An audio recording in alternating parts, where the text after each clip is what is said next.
Well, hello again, all the boys and girls out there in YouTube land watching. Georgia Beer Reviews back at you today with another one. And what I'm looking at is a beer from Adroit Theory Brewing out of Purcellville, Virginia. This is the Coven Russian Imperial Stout.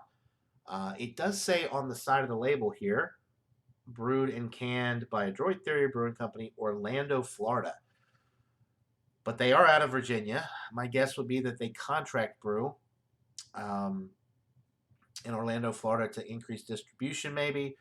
But if you look up their website, they're out of their brewery is located in Purcellville, Virginia. So I've already poured this beer up. I had some technical difficulties with the previous video. Let's top it off there. See if we can get a little head regeneration, a little bit. So very thin, khaki colored head. The appearance is black. This can, by the way, is courtesy of Mr. Josh Abrams. Kate and I were able to meet up with him and Carrie in Virginia a couple weeks ago. Had a great time. Got to try some awesome Virginia craft beer, and he gave me a few to take home, and this is one of them. So cheers to you, Josh. He doesn't have a YouTube channel, but he does have Instagram. I'll post the info for his Instagram down in the description below so you guys can go check him out. The aroma with this, super roasty, toasty, dark toasted bread notes right up front in your face. That's the primary aroma. Then you're getting a light caramel, light dark chocolate. That's pretty much it. Absolutely zero alcohol presence at 12%. That's pretty impressive. There's no boozy characteristics on the nose. It doesn't smell boozy at all. It smells good. Pretty straightforward with the aromas, the nice intensity of the roasted malt character, a little bit of dark chocolate, a little bit of caramel. That's pretty much it. So without further ado, let's get into this brew. Cheers. Oh, I got a hole in my mouth.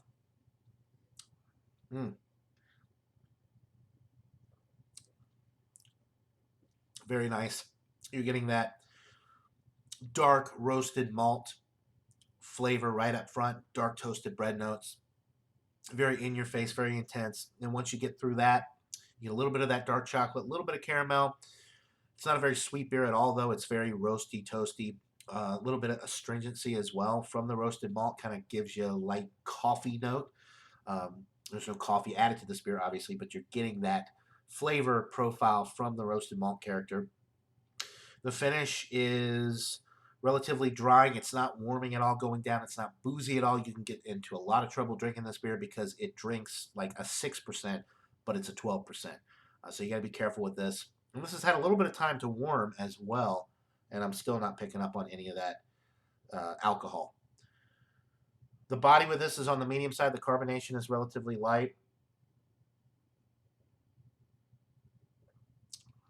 It's got a very smooth, velvety mouthfeel.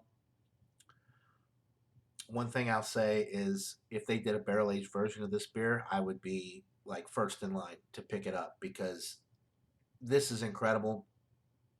And if they did a barrel aged version of this, I'm sure it would just be world class. So an outstanding beer, really. Very, very nice. I think I covered everything. Super roasty, toasty, bready, very malt forward. Little bit of sweetness from the caramel and the dark chocolate notes that I'm picking up on, but it's not as bitter as a lot of the Russian Imperial stouts that you might be used to. The perfect example is really the old Rasputin Russian Imperial because that's pretty widespread. Most people that have had Russian Imperial stouts, that might be the one that you're thinking of. This is a lot less bitter than the old Rasputin, which I like. It's a little bit more balanced. It still has a significant bitterness, um, not necessarily from any hops that they added, but just from the roasted malt. You're getting a little bit of bitterness, a little bit of astringency from that, um, but a lot less bitter than something like the old Rasputin Russian Imperial. Carbonation, I said, was pretty light. It's actually more on the medium side because as I keep sipping on it, I'm getting that carbonation build up, and it's causing me to have to burp. So carbonation is on the low end of medium, we'll say. Just a wonderful beer. I'm going to go with a 96 out of 100. It's definitely a solid A, getting up there. I think that a barrel-aged version of this would be outstanding. But Adroit Theory Coven Russian Imperial Stout out of Purcellville, Virginia, also Orlando, Florida, apparently. Probably contract brew situation with that. Um, it was canned in August of 2021. It says keep cold and drink fresh. I'd say that's pretty fresh. Just a couple months old for a high alcohol behemoth like this. So 96 out of 100. That'll do it for this beer review, guys. Thanks again to Josh for providing me with this beer. Go check him out. Link in the description below. Hope you're all having a wonderful day. And until next time, everybody, cheers.